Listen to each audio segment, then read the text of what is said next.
Here we go. Let's make it a good day. We do it our own way. Let's make it a good day. Oh, no matter what they say.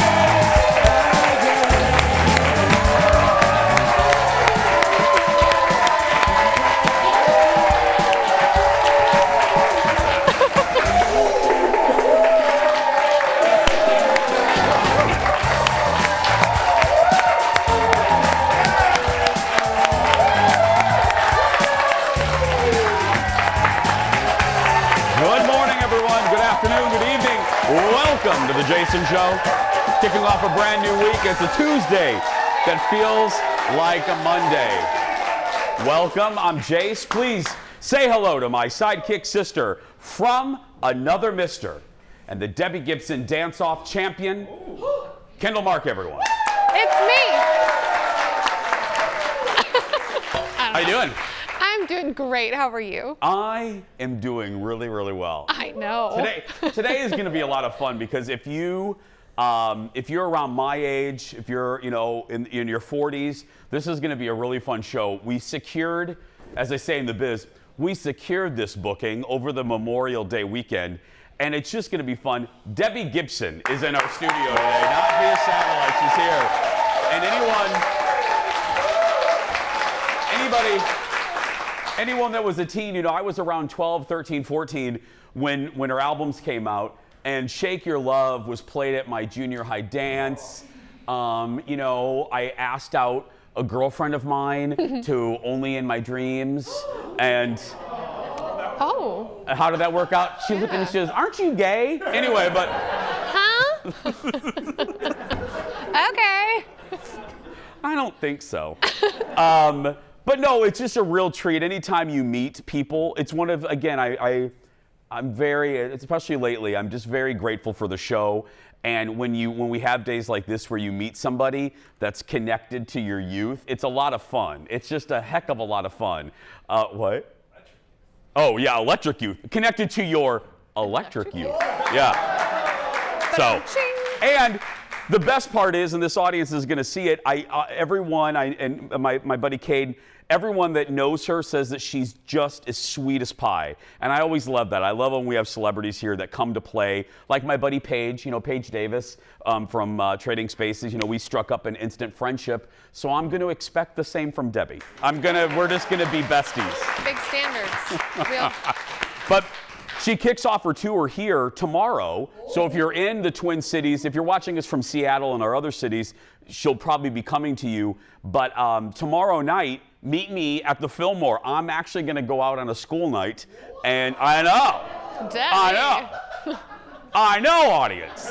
That's how much I love Debbie. I'm going out on a school night. Why do I sound like Regis Philbin all of a sudden? Yeah. I know. I told you. I'm going out on a school night. Anyway. Kendall, do you ever, I was looking at not the paper, but I was reading this article, and the article said, and I quote, "naked house cleaning." And I thought, thank you, audience, thank you. Tell me more. Thank you. Did you know that we are the home of not one, not two, not three, but 4 naked-ish cleaning services? I'm sorry? Yeah. The newest one opening, I'm not making this up. The newest one is called Tidy Whities. Yeah. So they tidy. And they're here. Bring them out, everybody. No, I'm just the camera's looking for him. He's right there in the front row. It's Engineer Brad, everybody. There he is. Right there. It's Brad's second career. He's going to be head cleaner for Tidy Whities. Oh, I get it. Brad, you didn't know that, did you, buddy? No. Yeah. Oh, anyway, but all kidding aside, they pack in their underwear. They can pack for you. They clean in their little Tidy Whities.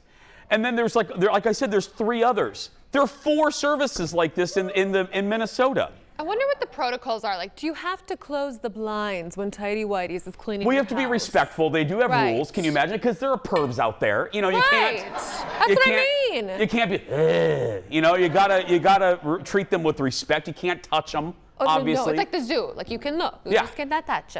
Yeah, it's just like the zoo, Kendall. It's just Entertaining. But you know, we don't even have one of a lot of things here. But we have 4 naked cleaning services. Thank you. Yeah, Eric claps for that.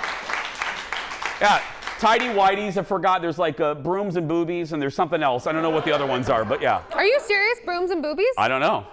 If not, I'm opening it though. I'm taking that name. Let's get started, everybody. It's time for the hot dish. Here we go. Let's roll it.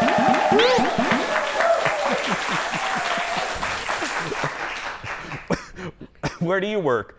Brooms and boobies? Yeah.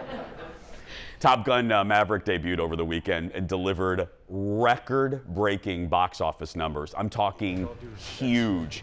The sequel earned more than $150 million, breaking the record for the biggest Memorial Day weekend ever. So the previous record was held by one of the Pirates of the Caribbean movies, At World's End. It marks the biggest debut. Now, this is what's surprising, audience. It's the biggest debut ever for a Tom Cruise movie, which Tom has been in Hollywood since God was in diapers, so I can't imagine that. That topped War of the Worlds from 2005, which earned $65 million in its opening. Look, this is the 57th time I've said it. Y'all know how I feel about it by now. I'm not going to review it. I love it. I think it's one of my favorite movies in the past 3 years. Fill in the blank. You know what else I'm going to say.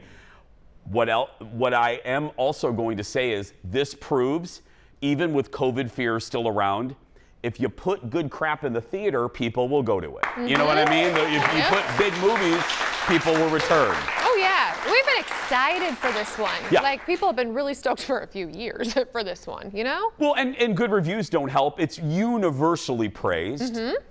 Again, I love it. So Did go you see like it? It was good? I know. I hold back my opinions, but no. Yes. I can't wait to see it again. We were going to go this weekend because Colin couldn't go, but we had like 8,000 shows to watch, which we'll get to later. Next on the dish, the trailer for the new live-action Pinocchio dropped this morning.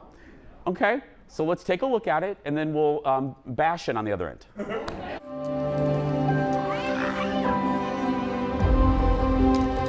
Starlight, star bright, first star I see tonight. I wish I may, I wish I might have the wish I wish tonight. When you wish upon a star.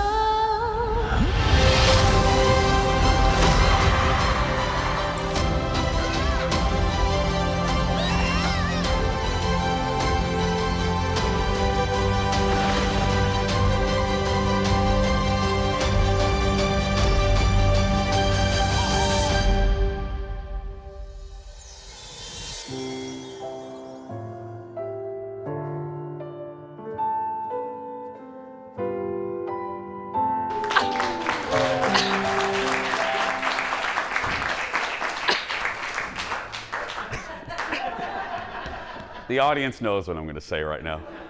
So while that clip is playing, our fearless leader, executive producer Jeff says, and I quote like this, "What's that turtle's name?" "You mean Jiminy Cricket?" The cricket? It's a cricket, Jeff. It's not, it's only one of the most famous characters ever in Disney. Yeah. It's Jiminy, aliens could land from Uranus and know Jiminy Cricket. That was bad. I think he also said, is that Geppetto about the turtle? He got that right, yeah. No, he called the turtle that doesn't exist Oh, Geppetto. Geppetto, yeah, Jeff, there are no turtles in Pinocchio. So Tom Hanks is Geppetto, Joseph Gordon-Levitt is the turtle, and Cynthia Erivo is the blue fairy. This proves, people go, oh, you just love Disney. You say, no, I'll bust on them when I need to. We don't need this. We do not need this. This story's been told 5,000 times. And we think about the fundamentals of the story. Pinocchio scares the crap out of me. Still creepy. Thank you. Lonely old dude makes a wooden boy.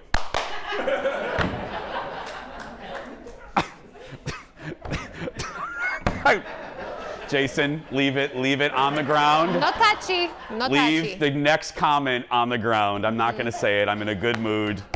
But No touchy. But it's creepy. Then remember they go to that carnival and they drink that seltzer, and then one of them lies and he turns into a jackass. They turn into a donkey. Oh. He does. I'm not kidding. The kids turn into a donkey. Pinocchio turns into a donkey, and they're swallowed by a whale. I don't think I got that far in the first movie. Yeah.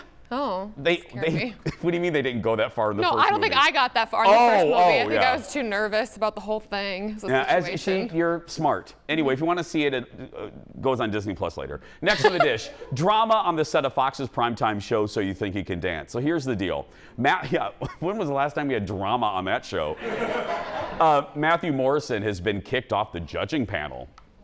Yeah, I don't know. According to the actor, he failed to follow, quote, production protocols that prevented him from judging the competition fairly.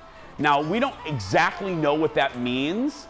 They already had shot the audition rounds of the show and had selected their top 12, so it's unclear who's now going to join the judging panel of JoJo Siwa and Twitch. So immediately when you hear protocols in this era, we all think COVID. No, I don't think it's COVID. I think something else. Did he make out with somebody? I don't know. I mean, look, I'm not, I mean, alleged. Look, none of us want to be sued. I mean, my guess is maybe he went on a date with somebody, you know? I'm just saying, maybe he made out with someone. I'm putting it as guessing. mild as I can. A date, I know, in air quotes. I'm just saying. Just saying. Maybe he was like, hey, after you cha-cha, come over, you know? Cha-cha on over this way, girl. And then cha-cha over here. I don't know. Well, I guess we'll find out eventually. Maybe not, no, because it's probably an HR issue. So, all the gossips will get it. yeah. And then we'll tell morons like me will continue to pontificate about it. Yeah, anyway, we're going to take a break. We have such a good hour. Go get some more OJ, some more coffee, Sanka, and meet me back here in just a minute. Back in a moment.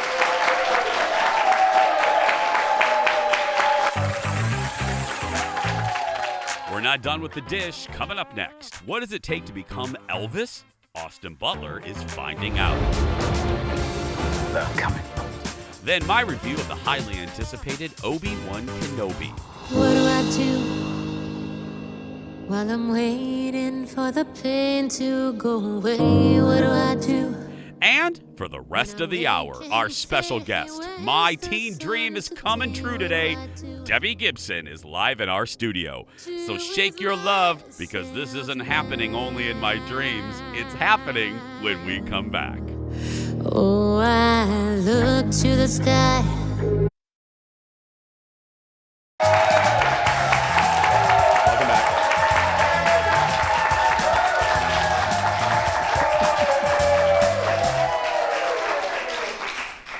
So I have two Debbie Gibson updates. The Thank you. first is, during that commercial break, Erin Schwaberini, who handles our audience and is my dear friend, got an alert over her Janet Jackson headphones.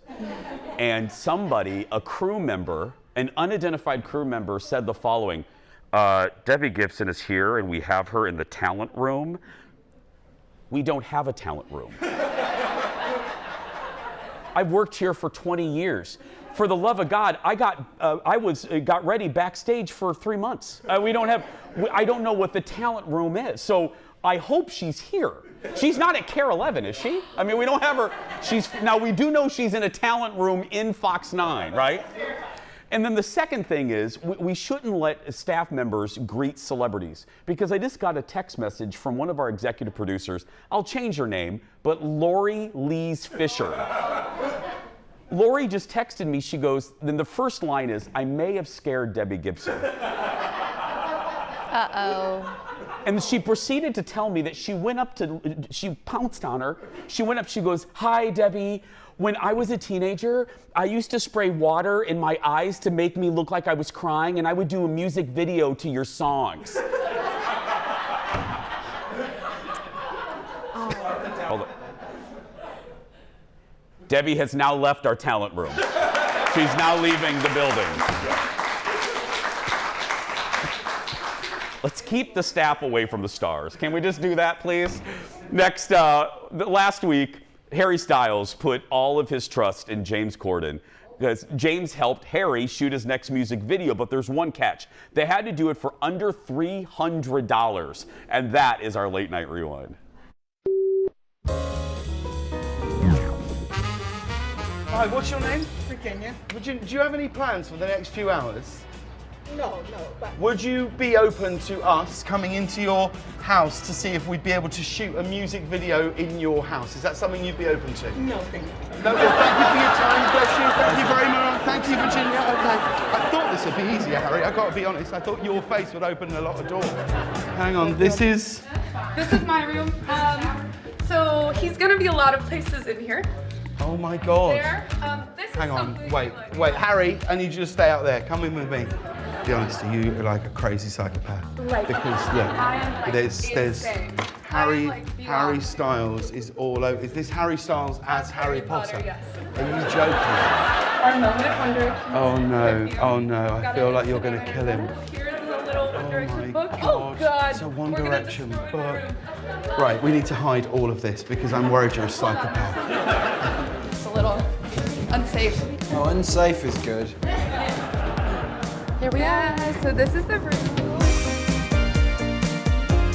Oh my God! Great room. Right? Gorgeous. Yeah. Super nice. But you're not allowed up here. Not allowed. don't tell our landlord. Yeah, don't tell our landlord. He might see this. Oh, this is going to be great. This is really going to lift the video. Okay. He might find out. He might find out. You said this watching it. Doesn't Harry seem cool? Harry just seems like a really laid-back guy. Does. You see, hear stuff about him all the time, that he's just the nicest person. Yeah. And I can't wait to see the video when it's. I haven't seen. I have to admit I haven't seen the finished product. And obviously, Corden is doing some sort of green screen thing because he's in a giant screen, like a green suit or something. Yeah, with a pole. I don't know. Next in the dish. Yeah.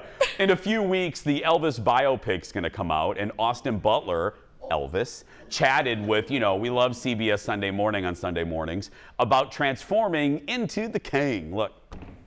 When you look at Elvis as this iconic superhuman figure, it's hard not to feel small. And so for me, my task was finding as much humanity and similarity and the realness as I could. One similarity, both Butler and Elvis lost their mothers when they were 23. A pain that was still very fresh as Butler was putting together his audition tape. And I thought, what could I do with this feeling? And I thought, well, what if I pour it into a song right now? That's what Elvis would do. And so I sat down and I played Unchained Melody.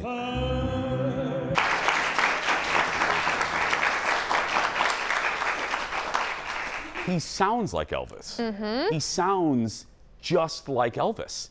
And the look, especially young Elvis, he looks, people were saying he doesn't have a lot of physically similar. I think he does, young Elvis. Right. But, and again, some of the reviews are meh, like Variety, I don't think liked it. Some of the big critics said, oh, it's all right. The only person I care about already signed off Priscilla Presley. If Priscilla Presley likes it, and come on, if the family likes it. And Lisa Marie liked it. Yeah. It's important. I don't care about the shishi poo-poo film critics. If Lisa Marie and Priscilla and the grandchildren and, they knew her, they knew him. Right. Hi, Priscilla, love you. Come hang. That was such a good day. I moderated a Q&A with Priscilla Presley. She's this big. She's that big. And she's just a sweet, she's so fragile. I just felt she was like a little baby bird. I just wanted to take care of her. And she was the nicest thing. I walked around a damn casino with her. It was, yeah. I was like, want to play? I'm like, you have some money, don't you? Yeah. Want to play some games? Can you lend me some of that Elvis t-shirt money? Then I annoyed her, I think, because I talked about Dallas a lot. I know that shocks everybody, but I kept asking her. You did? I know. She goes, one time the producer told me, she goes, Jason, the people are here to talk about Priscilla and Elvis, not Priscilla and Dallas. Maybe this should be a separate show. Right. Yeah. Next in the dish, a song from the 80s has finally hit the top of the charts thanks to the new season of Stranger Things. Do you remember this song? It's you and me. It's you and me. You won't be unhappy.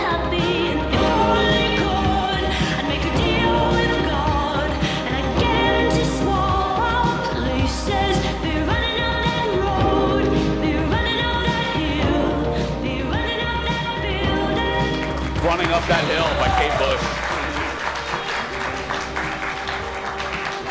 80s, we have a theme today. 80s music videos were so great. Look at that. Anyway, it never reached #1 back in the 80s, but thanks to the new season of Stranger Things, because it's in there, it finally topped the charts. And this season is currently #1 on Netflix. And we're trying to Aaron Schwab and I are trying to solve a mystery. If you watch the show for a while, one of our actor friends here in the Twin Cities, his name is Sasha Andreev. We think he's in the new season. So we got to do some detective work. What? Erin's on it right now. She's Googling. What character? What? Do people He's know one of the character? Russian guards. Okay. In the He's a what? Control room operator. So he's like Leo. Yeah.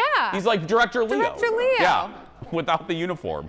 Next in the dish, big news, huge news for Bachelor Nation. Sit down, Bachelor Nation. Thank you, audience. They're so excited. Becca is engaged. That's right, Becca from here, yeah. She and Thomas revealed the news over the weekend, and Becca says that she was the one that proposed. The two have been dating for less than a year. They met on Bachelor in Paradise. This is her 3rd Bachelor engagement, but you know what? Who's counting? And those don't really count. They're not real. They're not. So cut them in half. This is basically her 2nd engagement. That's not half of 3. What? You said cut it in half, and then you said this is out of 3. This is her 2nd engagement. I'm not good at math. I do TV because I'm not good at math. What did I say? Never mind. I think it's great.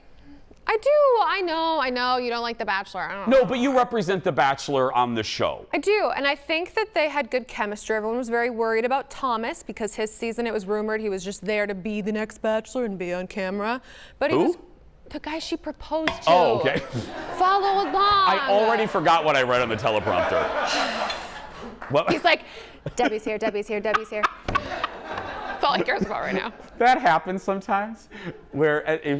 Please stay tuned to the end of the show, because at the end of the show I read a tease for like what's coming up tomorrow, and I'll be like, tomorrow on the show, fun with bacon, bye. And then 4 seconds later, I do that exact tease for somebody else. I never remember what I say. What did I say? When am I teasing? So it's short-term memory loss. It's just, I'm not good at it. Yeah. Sure. Yeah. But congratulations, Becca's if you don't know, the reason Becca's a hometown girl, and we love Becca. She's very nice. I want her to be happy. And she did it. That's cool. She did it. That's right. You know what else is cool? Debbie Gibson. That's right. She's in the building in our talent room. We're gonna find out where that is. We're gonna pull her from the talent room, keep her away from our staff, and she'll be there on the other side of this. Back in a moment, everybody. Come on, Kendall, let's go find the talent room.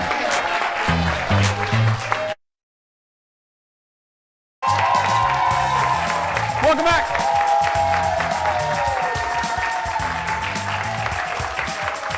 Welcome back, everybody. Well, if you're around my age, there's no doubt that you danced to her music in junior high or high school, or you sang along to her countless hits from the late 80s and early 90s. I'm talking about the one and only Debbie Gibson. Her music helped define a generation, my generation.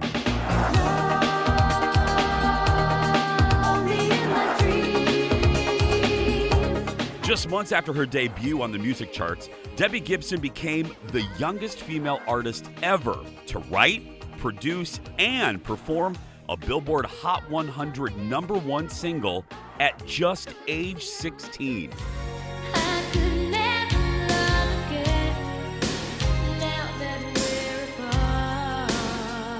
Debbie did it again a few years later, finding even more success with her second album. I love that one. Electric Youth spent 5 weeks at #1 and featured her biggest hit yet.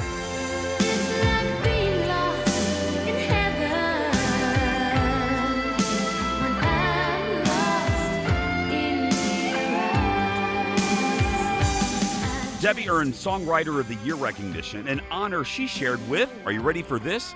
Bruce Springsteen that year. Debbie would go on to perform on Broadway in Les Mis, Cabaret, and Grease, along with acting in TV shows and movies. Now, she's back with her 10th album, her first in 11 years. This is me not loving you. Ooh, ooh. No more storms to weather. Well,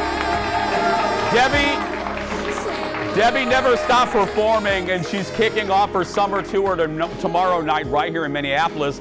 Ladies and gentlemen, give it up for Debbie Gibson, everyone.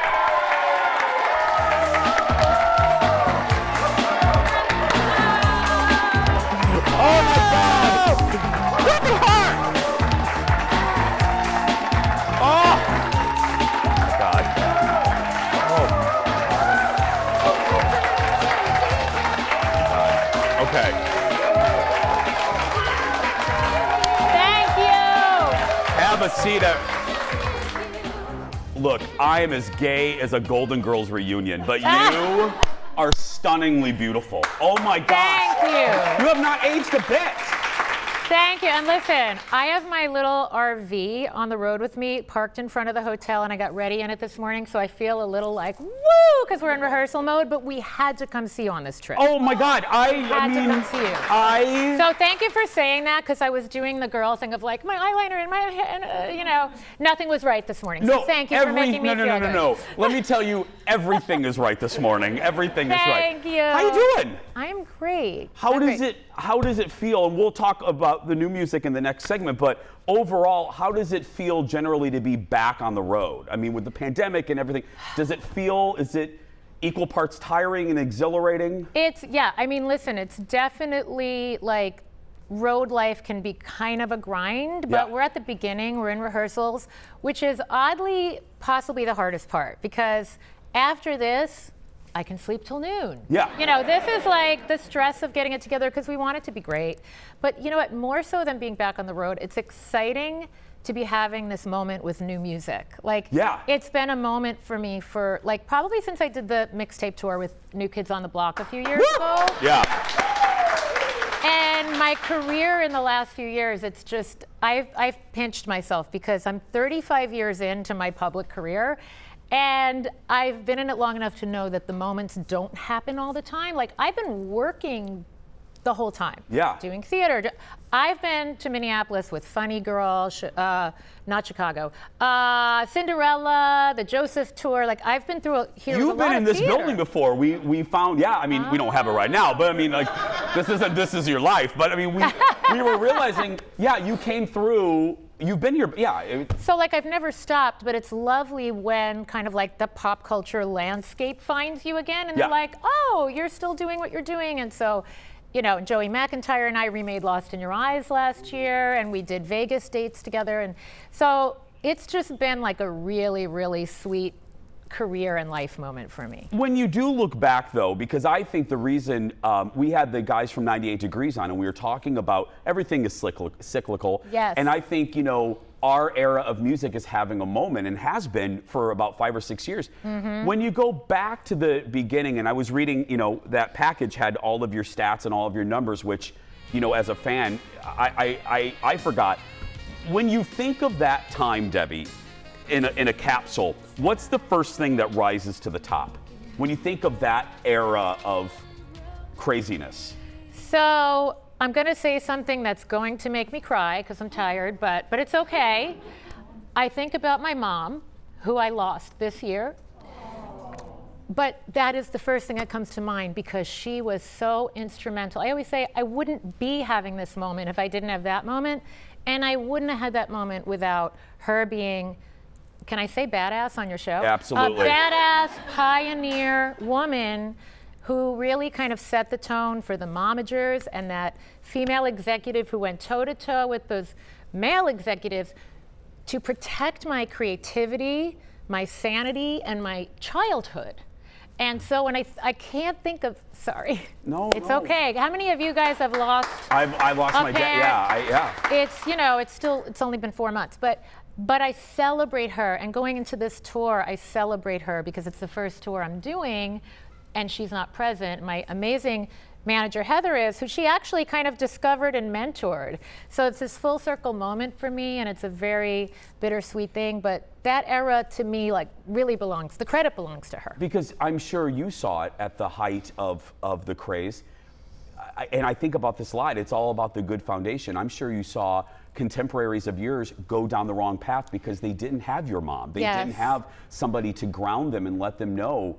Because I always think, I heard this once, that fame is hard for an adult to understand. It's nearly impossible for a kid to wrap their brain around. Yes, and the thing that was interesting was, like, musically, creatively, in showbiz, I always felt older than my years. I felt in charge. I felt in control. I knew what I wanted. I had a vision.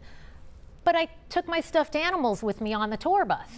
So I was like running a rehearsal and signing checks. And then I was like playing Pictionary with my little sister Denise and with my dancers, one of whom's here today and has been dancing with me because we went to high school together. He's been dancing with me and choreographing for me since we're 16 and 17 years old. So I love that. But I've always had that, like, without having those people around and that grounding foundation, who knows where I definitely wouldn't be sitting on the couch at the Jason. Well, I'm telling you. Well, we're just getting started. We have the rest of the hour with Debbie, so go get some coffee and some whatever you're drinking. Be sure, hey, by the way, I'll be there tomorrow too. Drinking. Yeah, it could be a Bloody Mary. I don't care. I don't judge. No Judge Judy here. For me. Yeah, be sure to get tickets to see Debbie tomorrow night at the Fillmore. It's a beautiful facility. It's such a great venue in Minneapolis. Head to DebbieGibsonOfficial.com. And if you're watching us from our other stations around the country, she's coming towards you. Trust me. We'll be right back. More with Debbie after this. Thank you for doing this. I am so... Thank you.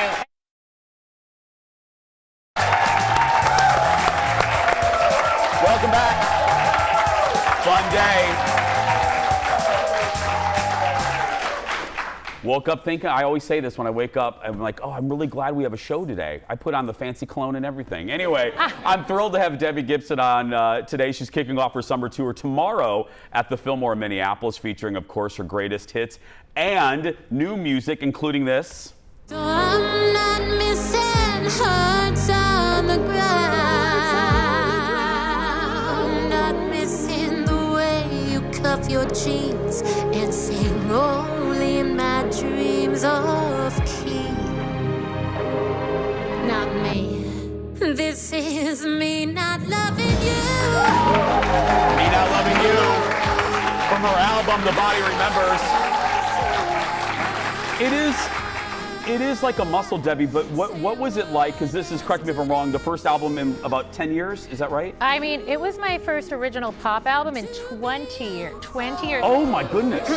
Heather, how many did I do in the first 15? Like 9? 9, Heather? Or so. So I like fast tracked those first 15 years. And then, you know, like I constantly write songs, but I'm a realist. I'm like, this is mediocre or this is really special. Like I know the difference. Like this is staying in my diary, you know.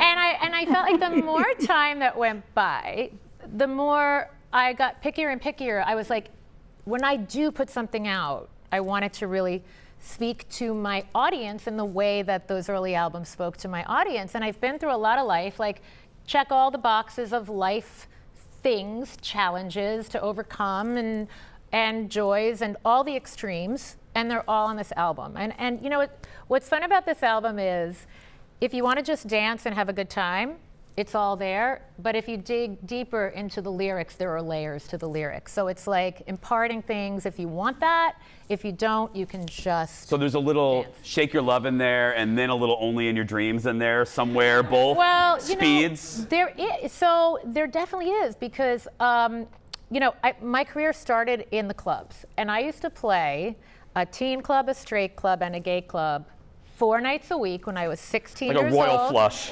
Buddy was there. Yeah. And you'll meet him in a little while, by the way. But, you got it. But I used to say to my mom all the time, I can't wait to get to the gay club. Oh, yeah. Because we will tell you if you suck. We will have no problem. We will tell you. We don't hold back. We'll tell you how good you are, or we'll tell you right away. I always say this because I also did a lot of gay cruises, which I loved. Cade, who introduced my friend, was on these cruises with me. I always say, like, the gay audience is very discerning, but then also loves to celebrate music. So it's like, and you guys love your women. We do. Like you're like specific female artists, and I'm honored that I get to be one of those. Oh, women. yeah. I mean, I pinch myself, you know, like. You're on the. Let's just be clear. You're on the wall at headquarters. I mean, you are. You're like, when we sign in, you're up there. Like you're like, in the do you main not have hallway. a Debbie Gibson album? We're taking your gay card away. Exactly. Right? Yeah. But seriously, because I feel like there is like a celebratory spirit, but like you said, and I got this when doing a lot of Broadway, like you have to deliver. I have to deliver for the LGBTQ audience. So. Well, let me tell you, I have evidence. We didn't plan this. We record our pre-show meetings. We do a meeting about an hour before, and we roll on all of it. And this is not planned, but we were talking about the show, and obviously this is an unscripted moment with me and my very heterosexual staff. Look. I'm excited for today with Debbie Gibson. I am too. Leo, are you excited for Debbie Gibson? Oh, you know. Shake your love. Shake your love. I just can't shake your love. Shake your love. I just can't shake. Oh my God.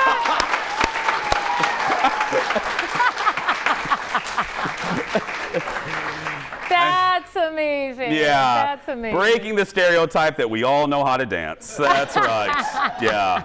No, complimenting you, going back to your songwriting, and I don't know if the audience knows this, you know, us Uber fans do. Correct me if I'm wrong. You wrote Only in Your Dreams when you were, how old? I was 13. Think about that, audience.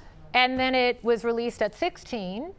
And it's funny because I don't know if you saw, if you follow me on social media, I recently had an interaction with Mariah because she had written me a handwritten note at the time saying I said in an interview well, Debbie Gibson has a deal, so I should have a deal. She goes, and I didn't mean it like in an insulting way, I meant it in an inspirational way. And then we were having a banter and we were reminiscing because she was like, oh my God, your song Only in My Dreams. And I was like, she needs to record that for me, even just for me. She did in my DMs. But when I set out to write that song, so I wrote a lot of songs, just like I said, kind of like kids writing diaries, but I put mine to music. But that song, I went to this my parents took me to this Sam Ash music show at one of the little hotel motels on Long Island. And you go from room to room and you look at equipment. And I was this little weird, freaky, techie girl. So I was like, I want the Lynn drum machine because that's what's on every hit record. I was obsessed with the radio, pop music, and my mission was to have a pop hit. So that song, I created this little beat with the Lynn drum machine. You have it in your phone, Heather. We can maybe do you have it with you? We could play it maybe later. Oh, yeah. So I have the demo. So we're really off the cuff here now. It's fine. Yeah. So, but let's no, do this. We got to take a break. Let's do this. I want to finish this on the other side. Plus, they're going to kind of, sort of try to teach me to dance. You can see Debbie tomorrow night at the Fillmore. Again, head to DebbieGibsonOfficial.com to get your tickets. More with Debbie when we come back. Back in a moment. I'm long story long. By the way,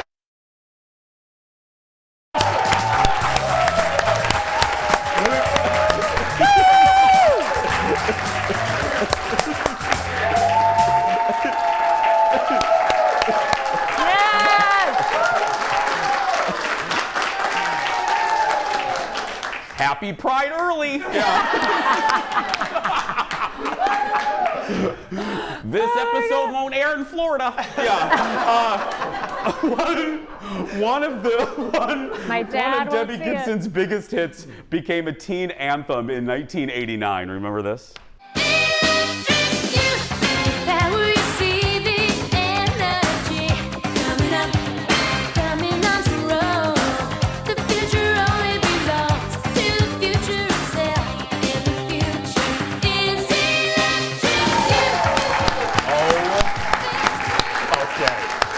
I will never look at that video the same way. That is Electric Youth with a video that was nominated at this year's MTV VMAs. Okay, now I'm back. We've never done this shot before. I'm back with Judge Debbie Gibson.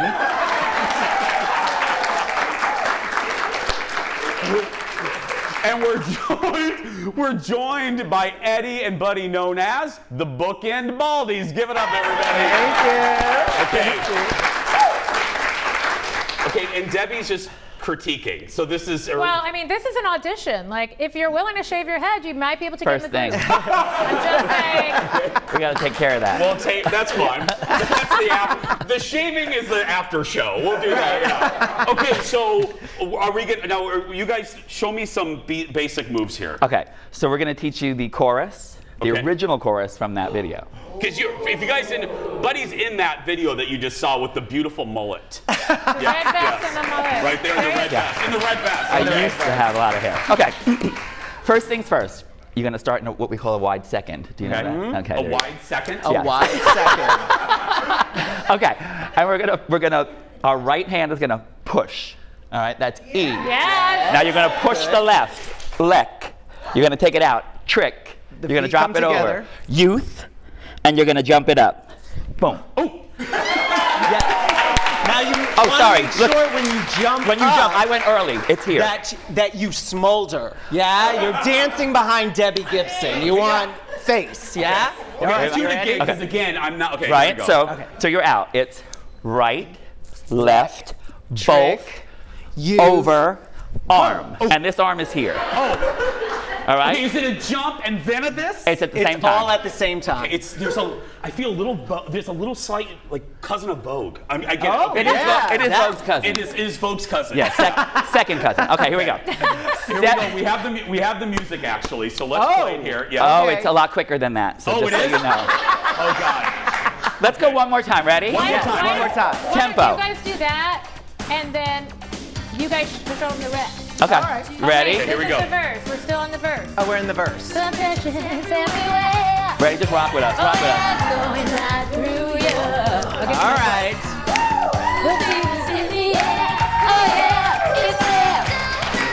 Are you ready? Here it comes. Here it comes. Take it, boys.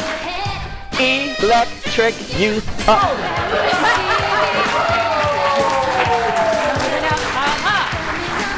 Come on. Come on, you got it. You got it. You got it. Yes. He was all ready to do it. You were repeating. I was repeating. Don't There's a feel lot. bad. Yeah? This took me like 5 days to learn this choreography. 5 days. I had one half a segment. It's okay. And you nailed it. Thank you. Amazing. Again.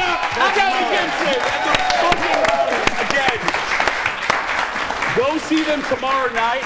I'm going out on a school night. I'll be there. Tickets are available for the show. It's a Fillmore. Head to DebbieGibsonOfficial.com to get your tickets. One more time for Debbie Gibson, everybody. And the Bookend Baldies. We'll be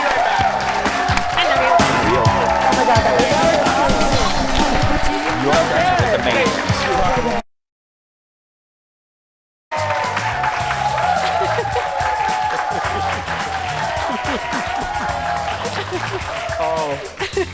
Okay, take a shot real quick. Eric, put the jib over there. Right now, we're calling security on executive producer Lori. She has accosted Debbie Gibson right there. Run, Debbie, run! Run! Debbie, don't encourage that behavior. Oh, we got to go. This is usually the shortest segment, so I'll just use it to say this. I say this a lot with celebrities.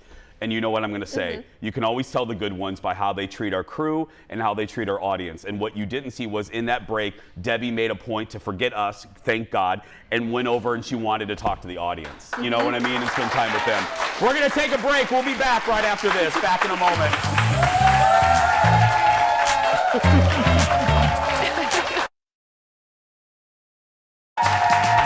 Welcome back.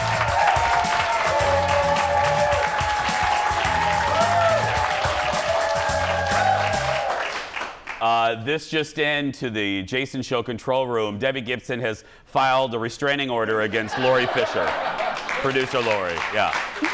No, go see the concert tomorrow. It's just, what a great hour. She was amazing. And gorgeous. Yeah, that was awesome. Yeah. I mean, look, that jumpsuit and then the guy's jumpsuit, the Bookend Baldies, that would be like the little Bookend Fatty. Go out there and be yourself. No one can tell you're doing it wrong.